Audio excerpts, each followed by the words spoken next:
Hello! Today we are going to be talking about solfège. What is it, how we can use it, and how to start learning and memorizing the solfège signs and syllables. Okay, get my piano warmed up here. Sounds good. Okay, as singers and as instrumentalists, this video is for singers specifically, but if you go to college to study music, you will actually have to learn solfège no matter what your instrument is. So you usually have to take anywhere from 2 to 4 semesters of the only thing you're doing is learning how to sight sing. It's a really important skill, and so that's what I'm trying to pass on to my singers. Sight singing is your ability to take a look at a piece of music you've never seen before, look at the sheet music, and just on your first try, get it as correct as possible. Excuse me.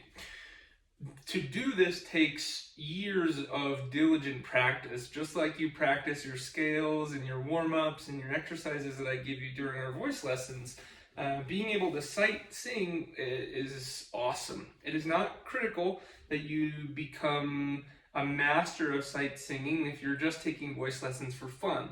But for those of you watching this that do want to pursue a career or would otherwise just like to earn money as a singer, one of the best things you can do to ensure that you will get hired and stay working, that people will like you and hire you again.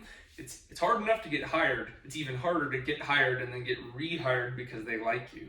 One way to get hired and not be asked to return to a job is to not be good at sight singing, because if you've ever been to a music studio, if you were asked to sing into a microphone in a vocal booth and record something for an album or a production, you will know that studio time is extremely expensive, and people cannot afford, even if you're a really good singer, they can't afford to pay you to come into the booth and go, oh yeah, what was my notes again?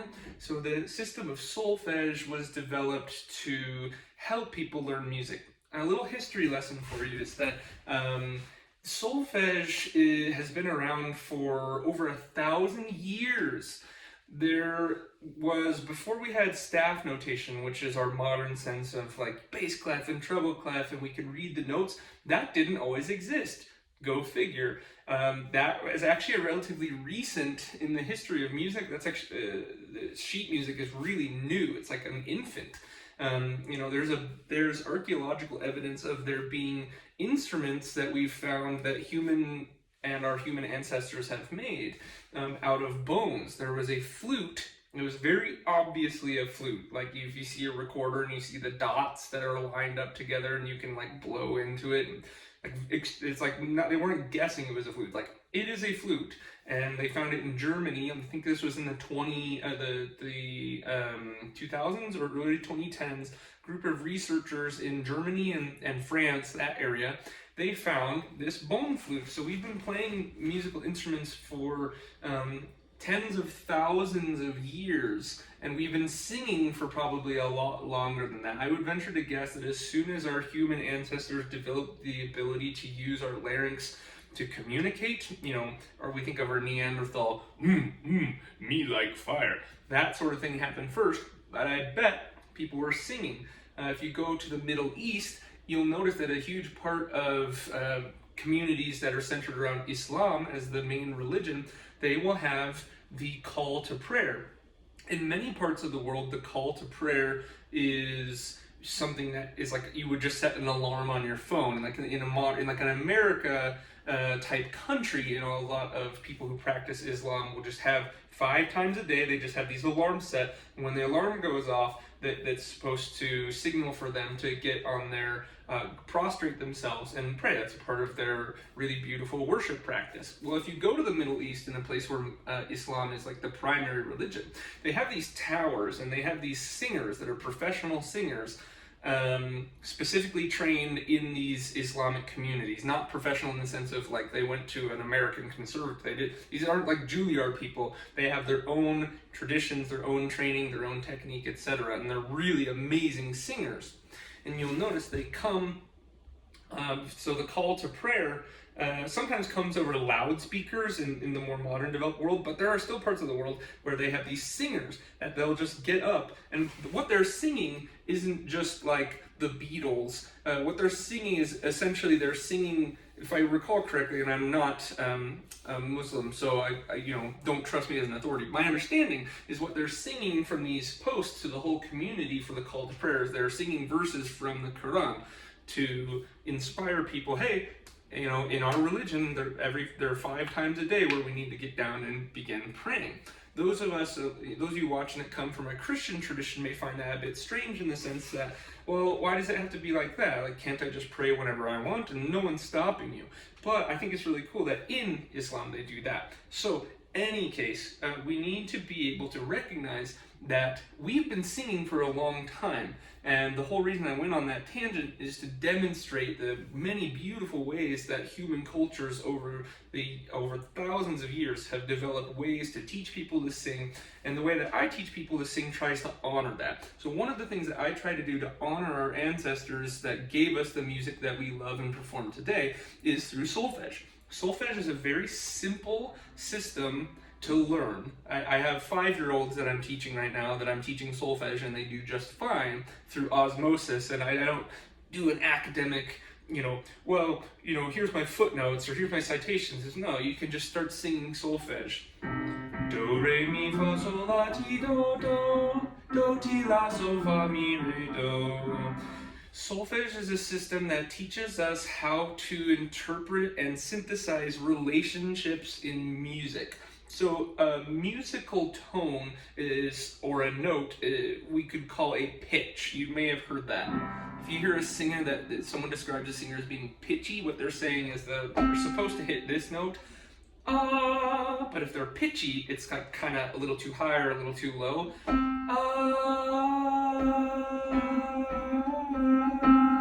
Can you hear that there is some clashing going on there?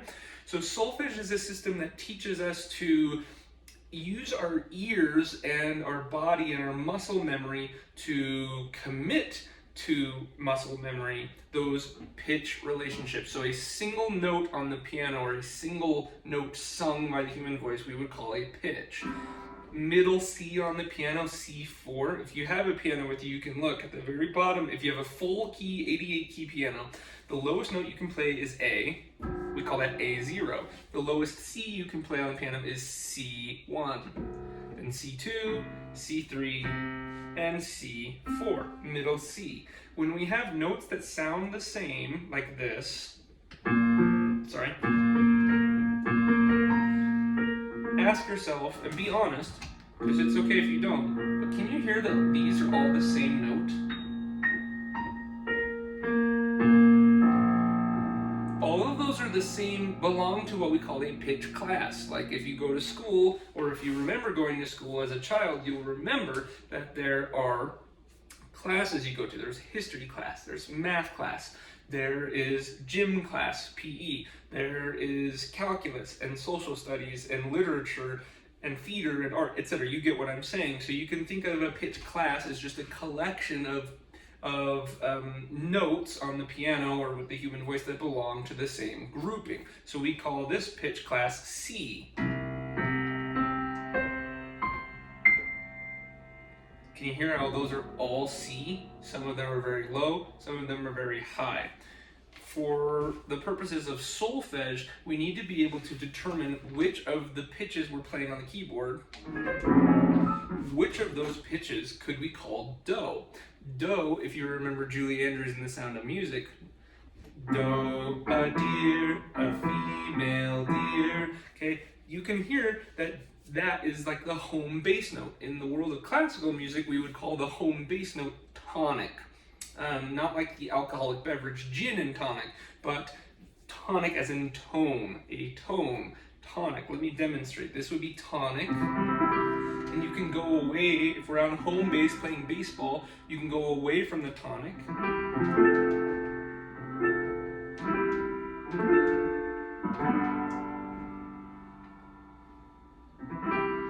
You hear how we came back home? Again, I'll demonstrate one more time. Here's a new tonic. And by that I mean just this is the new home base.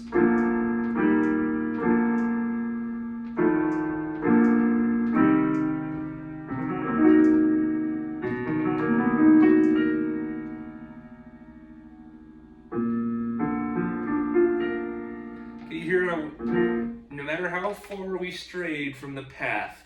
We came back to that tonic. Tonic is do. In the system of solfege, the main syllables you'll need to start to sing a major scale, which is what the primary scale is used for when I teach voice lessons, is the major scale. You have to be able to find do. So practice this. Sing do, or hum it, in your apartment or whatever. Sing do. Which of these notes is do?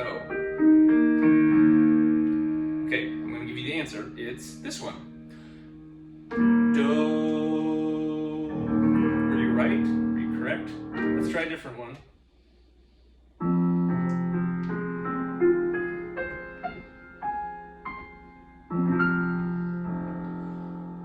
Do. That was an example of minor. Major and minor are what we call qualities, and it's important to know both of them because if you're taking voice lessons with me, 99% of the music that we will work on together, at least at the beginning, the overwhelming majority of the music we sing is in what we call major, which is kind of a bright, sometimes described as a happy sound. I prefer bright. Listen to this.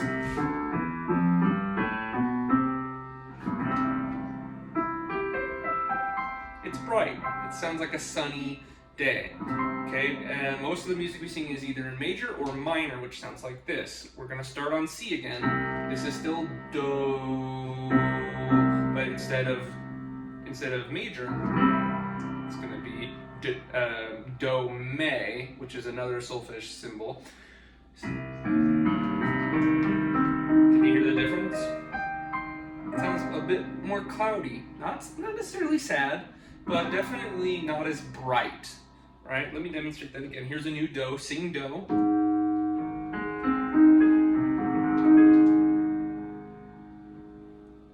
Do. Or if you have a higher voice, do. But I challenge you, even if you have a higher voice, try to listen to me sing do. Do. And just sing the next do up, because remember, if this is do and this is the note A flat on the piano, remember, all of these notes are A flat. They belong to the same pitch class of A flat. So if I sing do, and I ask you to sing do, but you have a higher voice, you can hear me sing do, and just find the next A flat in the same pitch class and sing do. I can't hit that one, it's too high, because, it's just not a note that's regularly within my range, okay? Does that make sense? And please leave a comment, and if you need any help figuring out, or if I'm not explaining this clearly enough. So far I've kind of given a wide summary, some history lessons. Let's get into the meat and potatoes of solfege. So I've explained that there's the main music that we perform is either major or minor, bright or dark. Do. Do. You heard that those were both do. The pitch that we call A flat, and all of the subsequent A flats in this pitch class would be do in this context, but the other solfege will change. So let me give you those. To play a major scale on the piano or to sing a major scale, we need to use the following solfege symbols, and you want to write these down so that you can use them. And this is stuff that I use with all my voice students, so this shouldn't this may be new to some of you, but if you study with me long enough, this will not sound new, because solfege is a really important, powerful tool that was developed, I said, over 1,000 years ago. There's this dude named Guido of Arezzo, and that was a choir master, I think, at a church. That was like one of the only jobs musicians could have in the medieval period, was church musicians, because the church would pay people to, provide music for the Catholic services, etc., specifically talking about Europe, right? So Guido of Arezzo developed a system using his hand called the Guidonian Hand, in honor of his name, and that just taught people to sing. I'm not going to use the hand, but I will use the system of solfege. Okay, so here we go. To sing a major scale, listen to me demonstrate. Do, D-O. You can write that down. Do, re. Not like Julie Andrews says re, a drop of golden sun, but it's actually R-E, just re. Think more like you're speaking Spanish or Italian rather than American English. Do, re, do, re. Oh, sorry. Do, re. That note that I played that was wrong, that note is called mi, M-I. So far we have do, re, and mi. And do, re, mi sounds like this. Do, re, mi, re, do. If we found a new do, sing do. Do, do, do. We can still do do, re, mi, re, do, and it will sound the exact same. The only difference is that we have decided to move do from C, do, re, mi, re, do, down to B flat. Do, re, mi, re, do. Does that make sense? Let me demonstrate one more. So this note is F. Sing do.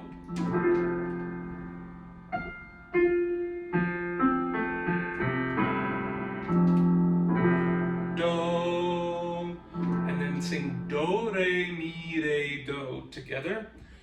Do, re, mi, re, do. Nice job. Let's move up one to F sharp. Do the same thing. Do, re, mi, re, do.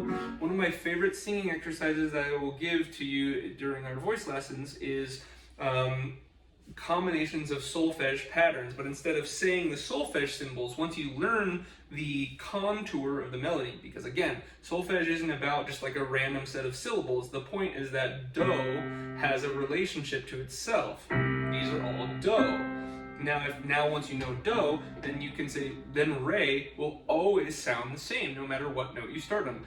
Do, re, do, re, do, re, mi, re, do, re, mi, fa, mi, re, do, re, mi, fa, sol, la, sol, fa, mi, re, do. Does that make sense? But if this was your starting note, do, re, do, re. Does that make sense? The important little technical term for the relationship between one pitch and another pitch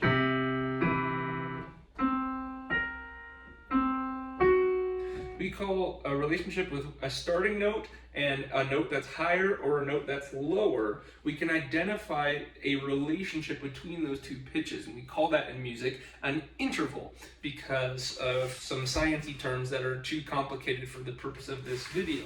But suffice it to say, you can tell, use your ears, sing do, do, or do. Okay, sing do. And then you can know that this is different versus. Can you tell that in relationship to this C, the other notes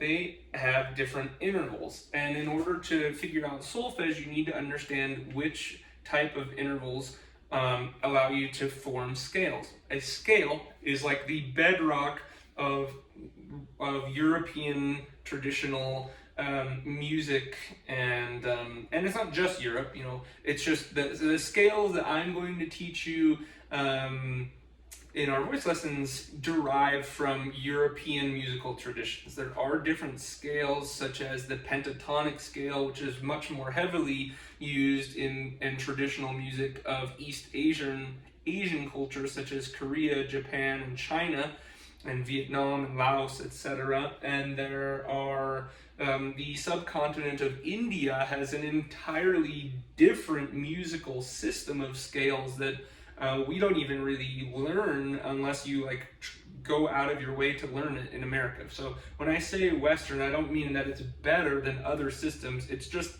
you are paying for voice lessons, and the system that I am teaching you is the European system, because everything you hear on the radio, from Taylor Swift to Queen to the Beatles to Mozart to Beethoven and everything in between, Kendrick Lamar, it's all based on scales. You can think of scales as like a ladder that has the rungs that you can climb, or a staircase. You can think of going up the stairs and going down the stairs. And there are two, you know, sometimes you'll go on a staircase and they have those really big steps and you're kind of out of breath after like 4 steps. Then there's also staircases where it's like precariously not big enough. There are 2 types of intervals, at least for starters, that scales can be based off of. So hopefully you're still following with me. Feel free to watch this video as many times as you need to understand it, and also take your questions from this video to me in our voice lessons. I am not expecting the purpose of this video, I'm not expecting to accomplish that you will watch this and instantly know how to use solfege for the rest of your life.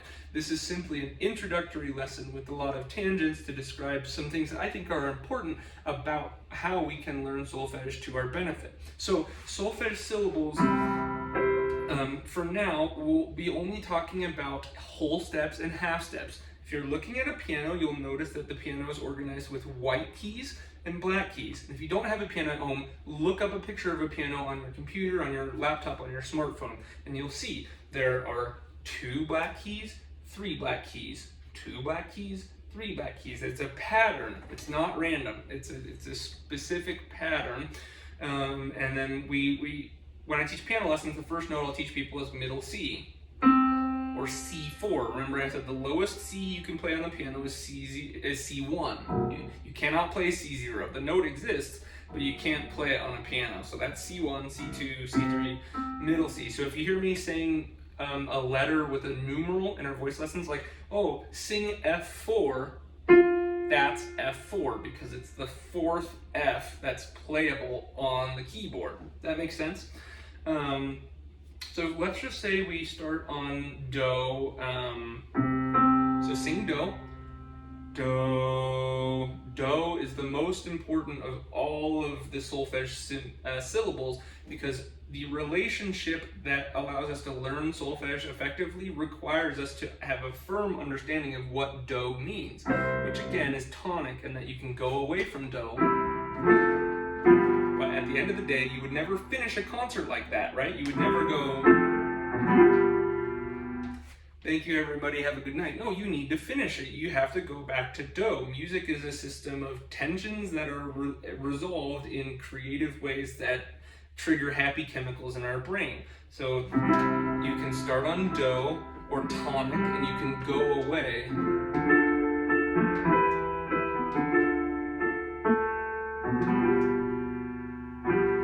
That doesn't sound resolved, does it? You have to resolve to Do. Okay? And so from everywhere else in the solfege lineup of syllables, you need to figure out what Do is. So sing Do, Do, Do. Now sing Re, Re, Do, Re, Do, Re, Mi. Okay, let's sing Do, Re, Mi, Re, Do. So go 1, 2, 3, 2, 1. Sounds like this. 1, 2, 3, 2, 1. 1 being the starting note. You start on 1 and then you count upwards. 1, 2, 3, 4, 5, 6, 7, 8, 8, 7, 6, 5, 4, 3, 2, 1. Or Do, Re, Mi, etc. And I'm going to teach you these. Go Do, Re, Mi, Re, Do. One more time. Starting note. Do, Re, Mi, Re, Do. Does that make sense? Just to beat a dead horse, let's do it here. Sing Do, Do. Okay, let's do the same exercise. Do, Re, Mi, Re, Do. Do, Re, Mi. Oh, I played it wrong. Let me try it again. Apologies. Do, Re, Mi, Re, Do. It is interesting though that I played the wrong note, because that wrong note's actually not wrong in a different context. So the reason it was wrong is because I was giving you the first 3 notes of the major scale. 1, 2, 3. We call this scale degrees. Scale degree 1, scale degree 2, scale degree 3. Do, Re, Mi, Re, Do. So the reason that note was wrong is because we were playing in D major. But let's say we were playing in D minor. All of a sudden, that wrong long note is now contextually super appropriate, and we call that may. Anytime we have a regular solfege symbol, like the main, if you play the white keys on the piano starting on C, do, re, mi, fa, sol, la, ti, do, do, ti, la, sol, fa, mi, re, do. Those are like the normal solfege notes from C. Just play all the white keys, skip the black keys. Do, re, mi, fa, sol, la, ti, do, do, ti, la, sol, fa, mi, re, do. Anytime you have one of the black keys or a note that wouldn't normally fit inside of that scale, we have to make alterations to those solfege symbols. So the first alteration I'll teach you, it's important for you to know. Sing do, do. Now sing do, re, mi, re, do. Do, re, mi, re, do. And now, instead of mi, lower that third note, the scale degree 3. Instead of scale degree 3 being major, make scale degree 3 minor and say may instead of me. So M-I for me, M-A, like NSYNC. It's gonna be May. That is a good way to remember that if you're old enough to know NSYNC. So do, re, mi, re, do. Now this time make scale degree 3, the third note, lower and call it May. Do, re, mi, re, do. Super important. I mentioned how music can be developed, musical melodies, a melody being like a tune, something you could whistle.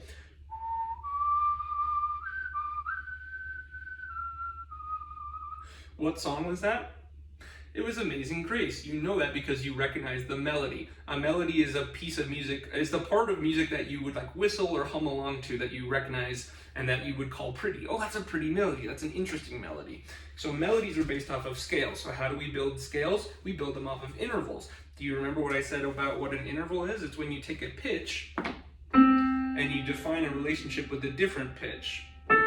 So to start, if you look at the piano or look at a piano on your tablet computer, if you play C and then you go one note up, so go to the black key above C, that's called a half step. That's like Jaws, right? That's called a half step. When you have a note on the piano and you sing a half step up, or a half step down from the starting note. Remember, an interval, you cannot have an interval unless you have more than one note. It wouldn't make sense because the whole point of calling something an interval is to define a relationship between two notes. So if you don't have a starting note, you can't say, oh, that was a half step. That doesn't make any sense. You have to say, here's my starting note, and that is a half step away. You know how crunchy that sounds, how much tension is there? The reason that sounds crunchy to our ears is because of sciencey stuff that I'll explain later. It's a little too complicated for now. So that's a half step. Now, if you skip a key, like let's say you play C, and instead of playing C sharp, you just go straight to D, that's a whole step. If you start on the letter note E, and you skip F, and you play F sharp instead, so instead of, this would be a half step, and this would be a whole step, E to F sharp. So scales are built off of arrangements of whole and half steps. Let me demonstrate. If we have a starting note, which is C, and we want to play a major scale, we would play starting note, whole step, half step, whole step, whole step, whole step, half step. Does that make sense? And so minor would be starting note, whole step, half step, whole step, whole step, half step, whole step, whole step. Did you hear how those two scales are different?